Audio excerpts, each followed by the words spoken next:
Hello, everyone. Welcome to Rich Bulletins Uncut. I have my lovely co-host here with me. Her name is Arica. She is a retired nurse. She has over 30 years of experience in the nursing industry. She is a mother of three, an entrepreneur, and an outstanding mom and leader. My mom's name is Arica, and my name is Arion, and I also go by ArionMonay. And we are here today to talk about the day that I died. So I have an unresolved chest injury, and I obtained this chest injury by slipping and falling in the shower. So I have had this chest injury since I was 15 years old, and it has literally took a toll on my life. I started gaining weight rapidly, and then the weight started fluctuating, going up and down, up and down, up and down. And it has really been a struggle, but I'm still here. Yeah. I'm still here. And with my lovely mom/nurse, she was able to save me throughout this process. I did die 3 times, but today we're only talking about the first time that I died. So, Mom, would you like to start off with any questions or anything that you may have for me? Well, I just want to ask one question, and then I want you to jump right into the day that you died. Okay. So, far as you just said that it has affected your life. So Yes. A lot of people may not know that you are a singer. So how has that affected you as far as your singing career and singing? Okay, so I am a high soprano, and it affected me because I'm not able to belt out like how I used to. And I do have a lot of discomfort when I sing. My throat tends to hurt. Me using my muscles and my stomach to belt out certain words and certain notes, it definitely does hurt. So I don't really sing as much, but I can still sing. But it's not the comfort that I am looking for when I sing. Or what you used to have before the chest injury. Mm-hmm. Because I remember when you were going to audition for American Idol, and your vocal coach, he had you standing in the parking lot, and he had you singing. Mm-hmm. And I was all the way along. He asked me to walk to the end of the parking lot, mm-hmm. and you sung, and I could hear you like we were sitting like this. Mm-hmm. So you definitely was belting out a lot louder. Also, when you were at American Idol, mm-hmm. you were singing a cappella with no mic, and inside of a huge arena with no mic, and you can hear someone sing like that, like they're up close to you. I have noticed a change since the chest injury. Okay. So I have questions for you a little bit later. They're more in depth. Okay. But, we're not trying to be Debbie Downers. We're just trying to make awareness to people, encourage people to, keep going. If you have any ailments, it might be mentally or physically, to keep going and, never stop, never give up. Mm-hmm. She's a strong young lady to share this information with people that she doesn't even know. So just jump right into it and let us know what happened the day you died. Okay, so I was at work. I was 15 years old. I was working at California Pizza Kitchen as a host. And that day, my mom, she dropped me off at work. And I told my mom, I said, Mom, I think you should come in and sit down at the bar because I don't feel up to par. And she was like, what do you mean? I said, I don't know. I just know that something is not right. So my mom, she's watching me work. My manager at the time was like, Arion has been a little bit off since she, has had this chest injury. So we are working. My mom is steady watching me. And then I went to the bathroom to go fill the bathrooms, toilet paper, soap, dispensers, and so forth. So I went in there and I immediately start feeling faintish. I started having dry heaves, and I was taking a little bit longer in the bathroom than I normally do to do my regular job duties. So my mom had asked, yes, my manager, and then my mom had asked my manager, like, where's Arion? Like, what's going on? So they come to the bathroom and they see me a bit faintish because I'm like leaned over the toilet. Like I have like no strength. So they come in and they went to go get my mom. And my mom was like, okay, we're going to the hospital. The hospital was across the street from where I worked. So directly across the street. Yeah. So we went to the hospital, got checked in, all that stuff. The intake, I guess that's what it's called. Is that what it's called? Triage. Okay. The triage people get me on a gurney. They ask me what I'm allergic to. And then my mom started explaining what was going on. So and at the time, she wasn't allergic to anything at the time. No drugs or anything like that. Yes. From the hospital. So my mom was explaining to them like how I was having dry heaves and that I was feeling very faintish. So they gave me 2 prescriptions. I guess that's right. No, they gave her 2 medicines. Yeah, whatever. Same thing. Mm-hmm. So they gave me 2 medicines, which caused an overdose. So, and I also had an allergic reaction to one of the medicines as well. But we don't know which one of the medicines that it was. But they gave her 2 very strong medicines. One of the medicines was Lyrica. We don't know what the nausea medicine was to this day. We don't know what it was.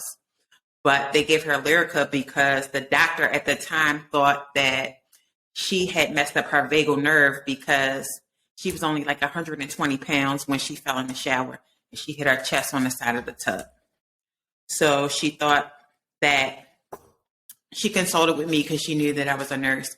And she said, well, maybe she may have messed up her vagal nerve. Let's try her on Lyrica. So they tried the Lyrica. And then the next thing I know, the nurse came in with a nausea medicine because she was having a dry heaving. Dry heaving is pretty much, if you don't know what it is, it's like you're vomiting, but nothing's coming up.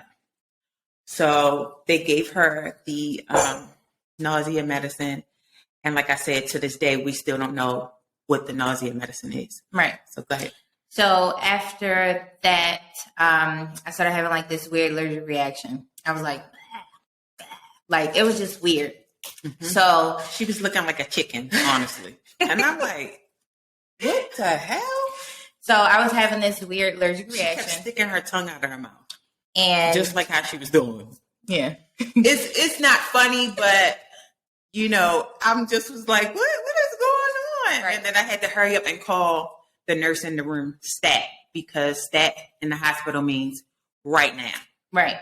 So we get upstairs. I'm still having this allergic reaction. After having this allergic reaction. So they didn't do anything about the allergic reaction at all. And I told her that I think that she's having, the nurse told her to get the doctor in here. I said, I believe my daughter's having an allergic reaction. They did not come and give her anything for allergic reaction. They just hurry up and admitted her to the hospital from the emergency room. Right. So go ahead. So once we get upstairs, I faint. I wasn't even all the way in the room. I fainted, and they was doing vitals and asking questions. Yeah. So they was pretty much getting you, ready. Your nurse was doing, the nurse that was on your floor was going to be your nurse for the night. And she was getting in all her admission paperwork. Okay. Pretty much. So once they're pretty much in the process of doing this, I faint. I'm completely dead. I don't know how long I was there for. I know. Right. So how I know. It was about a minute. Yes. So I was there for about a minute. The death experience was very different than a regular experience anyone would go through, like hitting your toe on the side of the on the side of a leg of a chair. Like, it's a completely different experience than the normal things. And then you can explain, what you endured as that was occurring. So I was, at the time, I had to be a medical person and a mom at the same time. Don't cry. So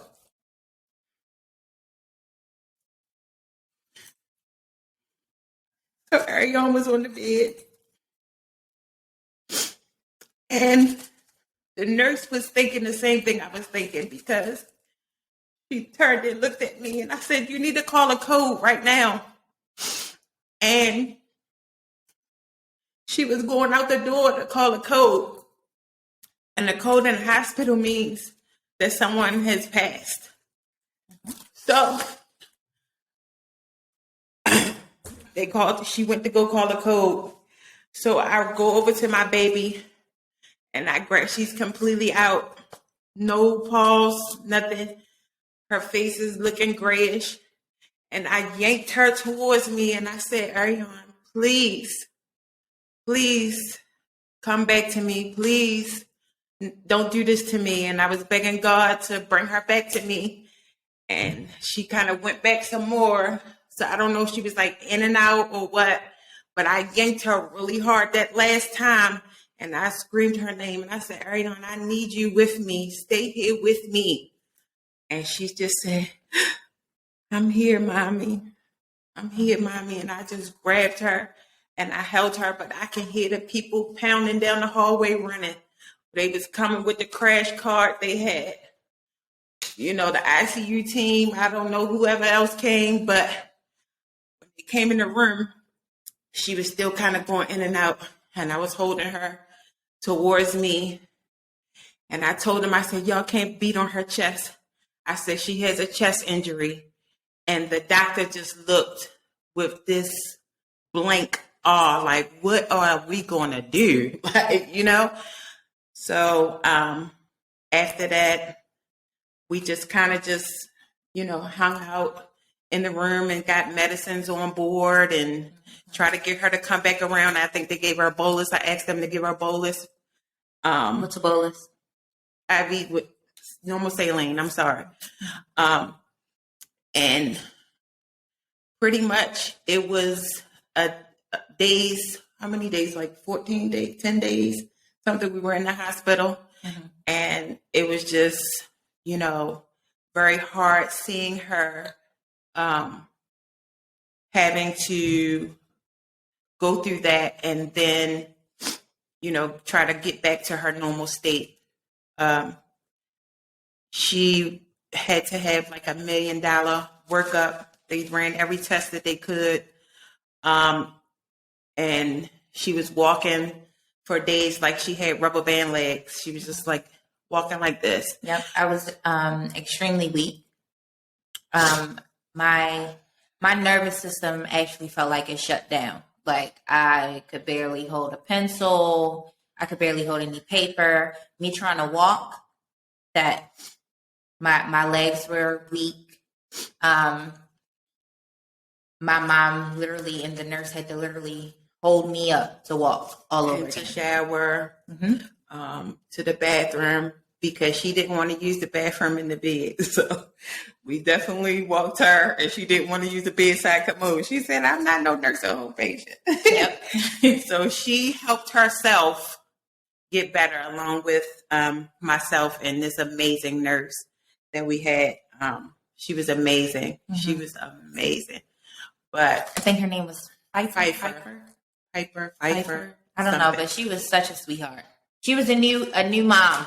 Yeah. Yeah, she was a new mom. And so the only way that I found out, it was an overdose is because one of the doctors, a neurologist, because we thought, it was a chest injury and it was just getting worse. The reason why she was the way she was. And the doctor pulled me in the empty room. He sat me down and he said, "There's nothing, yes, she has a chest injury. But neurologically, there's nothing wrong with your daughter. She had something," this is how he termed it. "She had something like an overdose." So at that point, he couldn't say that this hospital overdosed your child. Mm-hmm.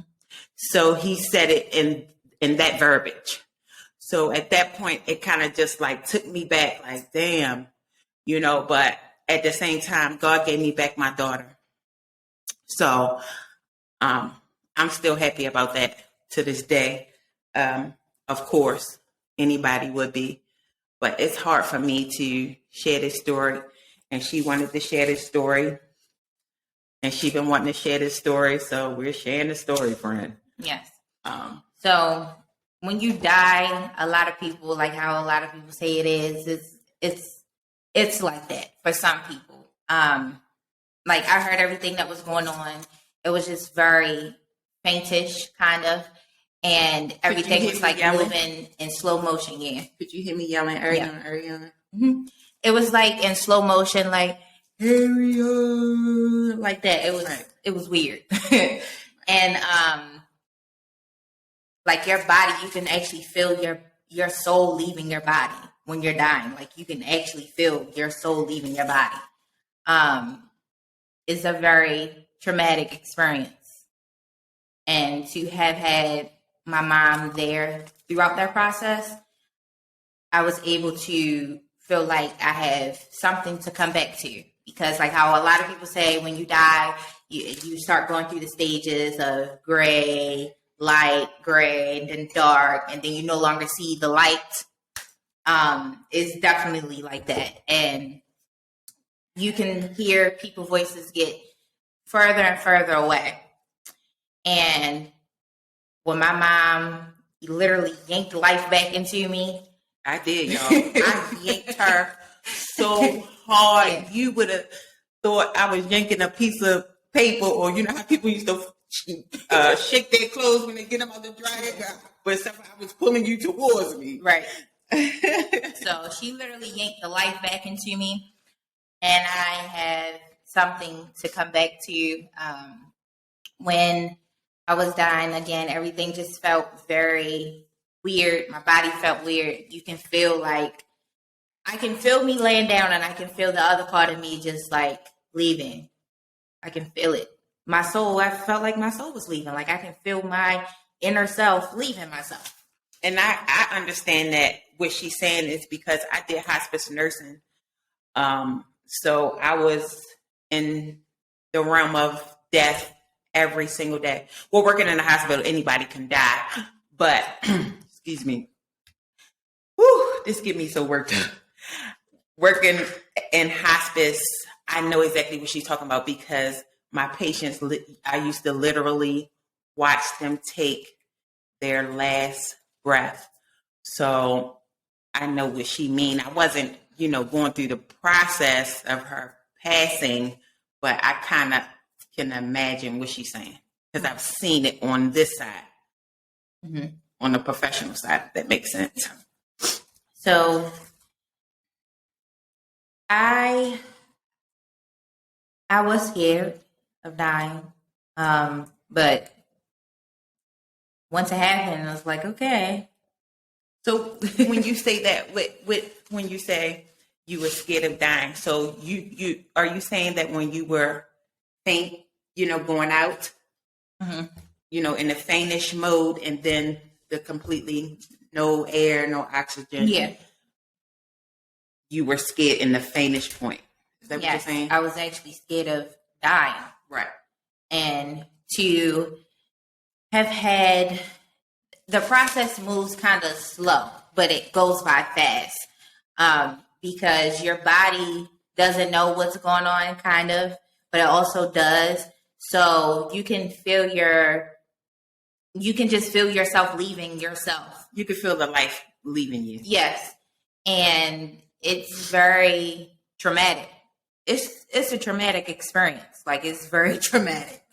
And I'm just happy to have had my mom there and her having the knowledge that she had to have helped me come back. Because that's anybody else probably would have just said, you know what, whatever. I'm dying, I'm gonna stay dead. Or they might or you mean like, or maybe like the family member that isn't educated Yeah. They might have just been like, oh, because after, 3 minutes? So what I'm trying to say is, if she didn't have anyone there that wasn't educated on, like calling the code, getting the emergency team there, them bringing the crash cart and all of that stuff. That's the cart when they come and they put the defibrillator on you and they shock you. So I think what she's trying to say is, if she didn't have someone there that was medical, she probably would have just went ahead and passed. Mm-hmm. And you fought for you to come back as well. Is that what you're saying? Mm-hmm. Okay. Yeah. So that's the experience that you wasn't ready to go, baby. No, I wasn't. But that's the experience that I have dealt with, because sometimes it does affect me now. Sometimes because I do have my down moments where I do beat myself up, and I just feel like, oh, I should have just stay dead. But if I think like that consistently, then the things that I have around me, the people that I have around me, wouldn't stay around. So I try to lift myself up, but I'm a human being. I have my days where I just be like, you know what?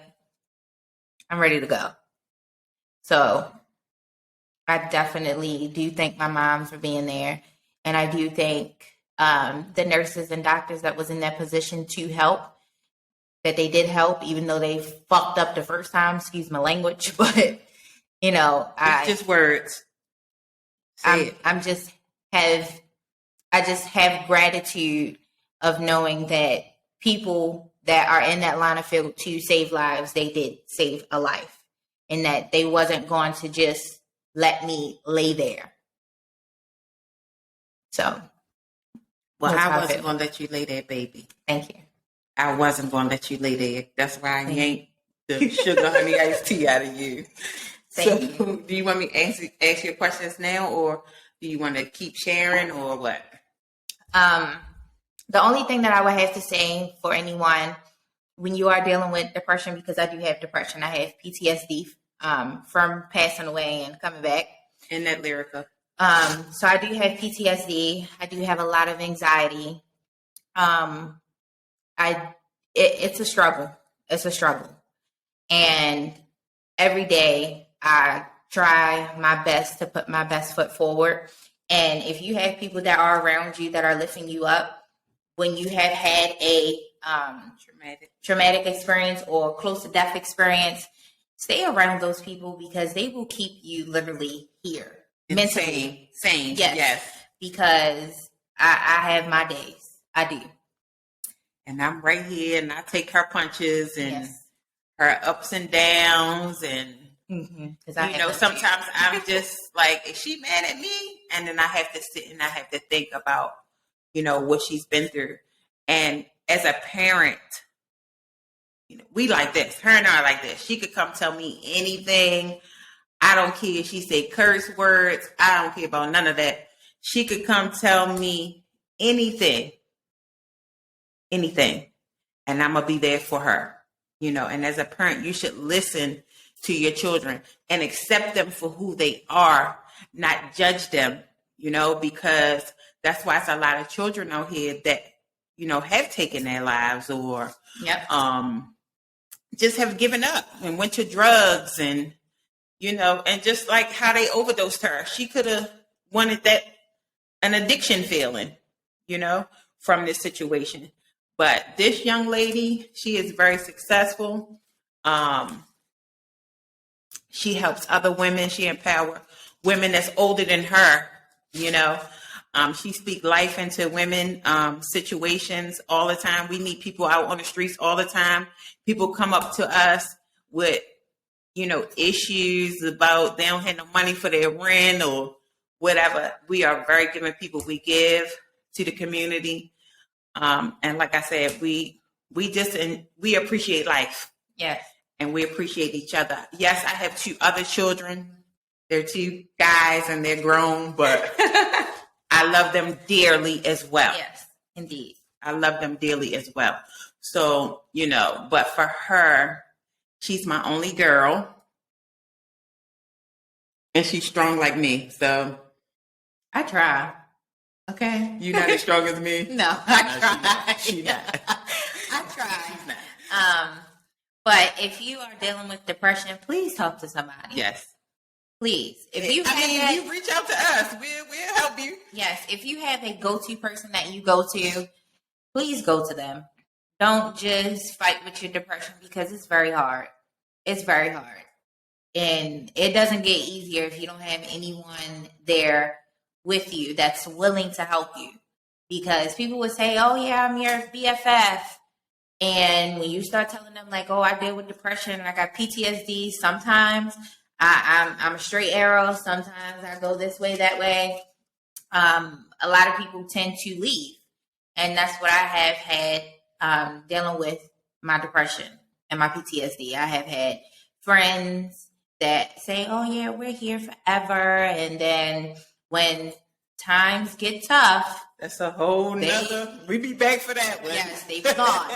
So to have had my mom as my best friend, along as being my parent, is a special kudos to her because she doesn't judge what I'm going through. Like if I say, Mom, I have this going on today, like I don't know how I feel, because sometimes I don't have words to explain how I feel sometimes. I don't. I just wake up uneased. I be like, Mom, I'm uneased. I don't know why, but something is wrong. And I don't know what it is, but I need some time to digress. Like, can you not talk to me for about like 3, 4, 5 minutes so I can get myself together? Because I have my days. I do. And sometimes I be feeling like, okay, where's the straight jacket? I'm ready. Go on, put me in the straight jacket. Go on. Because dealing with depression makes you feel like that. It does. It does. So what do you do to make you overcome your depression? Because you can't just rely on just mommy being here for you. So right. What is it that you do to help you? Do you pray? Do you speak affirmations? Yes. What do you do to make you feel better? I do a lot of things. Like you meditate. Like I could go play a game that can help me deal with my depression at the moment. I can go play a game, or I can go and I either meditate. I do listen to affirmations daily. Definitely listen to them daily because I need that extra that extra kick every now and again. I do need that. To start my day, that's what I do. Calming music. I gotta get me some affirmations. I gotta put on my Buddha music, all of that. I gotta be right before I go out in this world and start dealing with other personalities. Yes. Because my personality by itself is a little bit too much for me at times. Girl, you're a great person. She's a great person. That's the things I'm not saying it because I'm her mother. Like she is awesome. But anyway, I'm sorry. When I have my days where I do just feel completely down, I don't want to be bothered. And I let my family know, like, don't bother me, please. I need some time to woosah. That's her. If I need to go take a cold shower, because cold showers are to me, they're it's healing, too. They're healing, and they help me think through my thoughts. Like if I just have like a whole bunch of things going on, because I'm a multi-business owner as well. So I have like a lot of things going on in my mind. I always want to do something new. I always want to have something new going on. And I have to either do those type of things to digress, because I be way up there. I don't think she's that bad. And I'm not saying that because I'm her mother. I'm saying it from a professional point of view. And, sometimes she do have bad days, but I see her overcome her obstacles every day. Like, ain't nothing wrong. She, we'll talk later about me. But I have some health issues, and she's there for me as well. But that's going to be a whole nother show. So, we are just pretty much there for each other. But I think from what I see is you're a serial entrepreneur. And I think that helps you with your depression a little bit. It does, because it keeps me busy. Yeah. And I don't have to really focus on being sad. I can focus on, today I got to make sure that my distributors have what I need, that they have my new products. That gives me life. It keeps me going. This girl did everything. She build apps. She do websites. She do QR codes. Yeah. She helped women and men open up travel businesses. She helped women open up businesses for our health and wellness and feminine line. So this is. Hold on. We sell coffee too, so I don't know if you can see hers. Yeah. Who Coffee Click? Yeah. So and this is the black one. Is mine showing? I don't know what I'm doing here. Yeah. Let her show you guys because I'm not good with cameras and all of that. I'm a realist. I'm gonna keep it real with you. So we so I think all of those things keep us both busy because we both have issues, everybody does, but we just wanted to share with y'all some real life stuff and, because a lot of people can't open up and speak about what's going on with themselves. And a lot of people don't want to go to therapy either. Mm-hmm. And I was one of those people. Yeah. I thought I had it all together. My mom was a live by, die by. I'm not going to a therapist. And I was all like, everybody needs to go. Everybody needs somebody to talk to. Because you need somebody else to talk to other than a family member. Because even though I'm the best family member to talk to, that's what I think. Yeah. Because I have the professional side. I know how to turn my mommy button off and become a professional, if that makes sense. But I'm just tooting my own horn a little bit. But anyway, but a lot of people say that though, but don't they? They be like, your mom is awesome. So anyway, I do have questions to ask you because we kind of, I don't know if we're getting off subject, but I'm a little nervous because we had to talk about this. And you cried? Yes, and I cried. I'm a real person. I'm a real person. I'm a cry, I'm a cuss, I'm a kick, I'm a fight, I'm a laugh. I'm going to do everything that my emotions tell me to do because I'm a human being. Indeed. I'm a human being. But I do have questions. Do you want me to? Yeah, okay. Go ahead. Okay. So since you've had this traumatic experience, I think you may have already answered this. How do you feel mentally and physically? Okay. And what year? Hold on. What year was it? We ain't telling what year it was.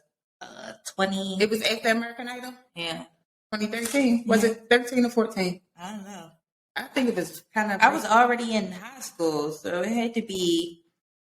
Because I graduated in 2015, so... Okay. It was one of them years, y'all. Okay. 2013, 14, 15, one of them years. But we just want to share. So, I think you kind of answered that about the mental and physical already. Okay. So, do you think that the healthcare industry has failed you? Yes and no. Yes, because you, as the medical industry, should know what to give to people and not overdose them till they die. But the no is they are in their profession to save lives. So it's kind of, I have mixed feelings. Okay. I have mixed feelings. Okay. So I would recommend if you're sick and you don't feel good, go to the hospital. But go with somebody that's in the medical field. That's the best way to put it. At least had them on I can call them like, what's this? Yeah. My toe is green. Like, yes. What is that? Is that gangrene? Right. It's good to have somebody that does know medical stuff. Okay. What would you do differently when a nurse or doctor administer medicine to you? What meds? We already told them what meds did they overdosed on. So What would you do differently when a doctor or nurse administer medicine to you? I would ask what it is first, and find out if that's for me per se. Because you know how some medicines are strictly supposed to be just for a man's body. Some medicines are just for a woman's body, child. Yeah, so we think we should probably try and Google next time and see. Google or something. Can you give me some information on this medicine? Yes, the side effects. Packet, okay. Yeah, but that is a good one. I don't know if they do that in the hospital because I haven't been in there as a professional. I'm retired now. So I wonder if you could say, "Hey, doc, can you give me information on this medicine before you administer it to me?" Right. Like, give me a packet or something to let me know that this thing is not going to affect me in a bad way. I ain't going to be dead for a minute. Okay. So, do you trust doctors and nurses anymore? Yes, I do. Again, mixed feelings, but I do. Do you trust this nurse? Yes. Okay. You saved my life. Of course. All right. Do you feel like the hospitals did right by you by running $1 million worth of tests? No. Because of the simple fact that I still have a chest injury. It's still unresolved. Mm-hmm. And I still have edema. I still have all of those things. Did I say that right? Edema? Yes, you said it right. I still have all of these things that were never fixed. So, no, I don't. Okay, you kind of answered this earlier, but I'm going to ask you anyway. How did you feel after you regained consciousness? I felt like I was alive again. And my body was sore. It was sore, and I felt like my body has rejoined with itself again, because when you're dying, it feels like you're separating from your being. Like you can feel your body leaving. You had said earlier. Yeah. Okay. So, another one. Do you feel like other family members were supportive? Yes. Okay. Mm-hmm. Okay. How has this changed your life? It changed my life drastically. How? I no longer have friends that I can go to speak with them about my personal, because they were very biased, very judgmental. So I don't have a lot of people that I get close to. Relationship-wise, I was in a relationship when I had my chest injury, when it was very prominent. Now I have been dealing with it. It's been here. It's like, okay, come on, buddy. It's like a book bag.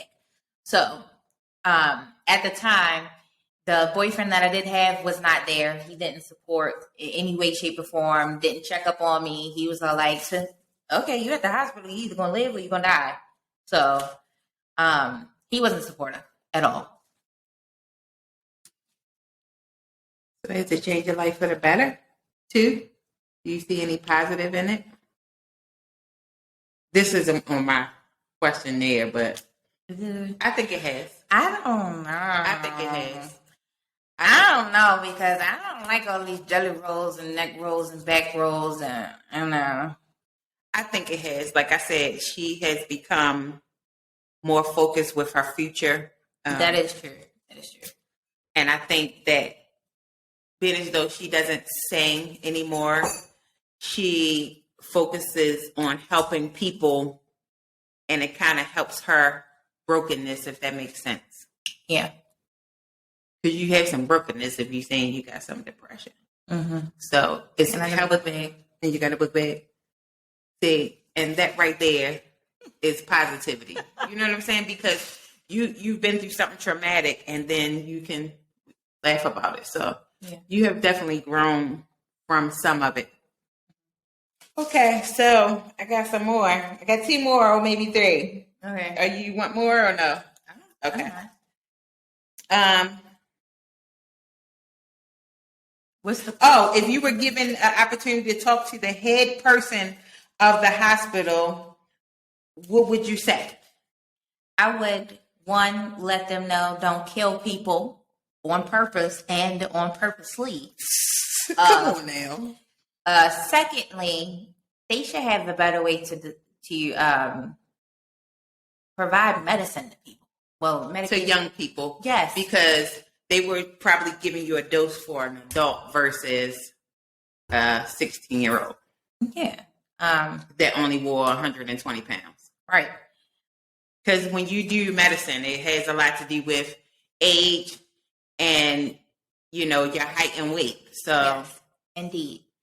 So that's what I would definitely speak with the head honcho about and let them know, like, that is not a great practice. Don't do that. But one thing that I did like, because I was having, time dealing with the doctors because a lot of the doctors were not hearing me as a parent. So I had to step in and say, hey, look, I'm a nurse. I know what is going on. So let's do X, Y, and Z. What I was trying to say was I did like the fact that her doctor, once we did get a good doctor in the room after, what had happened to her, he used to come to her job because when she did get discharged and was able to go back to work, he used to come to her job to check on her. So I did think that was exceptional. I think his name was Mr. Washington or something. No, it was Johnson or something. I don't know. But was one of I wish I knew what this guy was, but yes. That was awesome. That piece right there was awesome. And he did that on his own. I don't think the hospital said, hey, go and check on her. That's something that was part of his integrity as a doctor. Are you angry about what happened? No. Was you? Yes, I was. How long do you think you was angry about this? When do you think you've overcome the anger? 7 years ago. 7 years ago? Yeah. Okay. And this is my very last question. Okay. Do you feel that this situation made us closer? Yes. I'm going to start crying again. Yes, it definitely made us closer because, number one, you gave birth to me twice. Well, 3 times. But we're only talking about the initial time. So you gave birth to me several times. And I felt like our relationship got closer because of the fact that you saw death your whole nursing career in oncology, every part that you have worked in the nursing field. And for you to experience it that close to you from your loved one, I think it helped you better understand that people need not just a go-to, but a stable person to go to is what I'm trying to say. That you were really there for me at a very good time of me. And I'm able to say that, my mom has literally done everything for me. Like, literally. Thank you. So, I admire you, though, a lot. I admire you too, Boo Coops. Don't start crying. I'm not going to cry this time, y'all, but it's right there. I just hate talking about it, but she wanted to talk about it because she wanted to help other people. Yes. And make awareness of near-death experiences, dying. Malpractice. Yes. Depression, PTSD. We touched on a lot of things. Mental illness. Yeah. So, we thank y'all for watching. Thank you. Thank you for taking y'all time. Yes. I hope y'all continue to watch because we coming back for more. We got more uncut stuff to talk about. Yes, indeed. So, you got anything to take away? Yes. My takeaway to everyone that is watching is to know that even though that you may experience life and death situations, make sure that you always remain who you are, keep your integrity, and when you are ready, talk about what you need to talk about. Because once you are able to speak about your experiences that have been traumatic to you, or any experience that you're able to talk about. You're able to open up doors for other people that are having these same exact issues, and let people know that, hey, we're all still human. We all have the same type of problems. We all deal with the same things, just might be in different time zone, different part of the country, whatever. But just to let you know that it is people out here that do suffer with depression and PTSD, and that have experienced life and death situations. And some of us are still here, some of us aren't. And I can't speak for those that aren't, but the people that are still here, just know that you have to keep going. That you have to keep going. You have to keep putting your best foot forward and keep going strong for you. You have to keep going strong for you. And that's all I have to say, guys. That's all I have to say. Yes. Well, like I said, I hope we were able to enlighten some folks and help some folks and touch some hearts and, create awareness as well. Yes. And we'll see you soon. Bye. I love blowing kisses.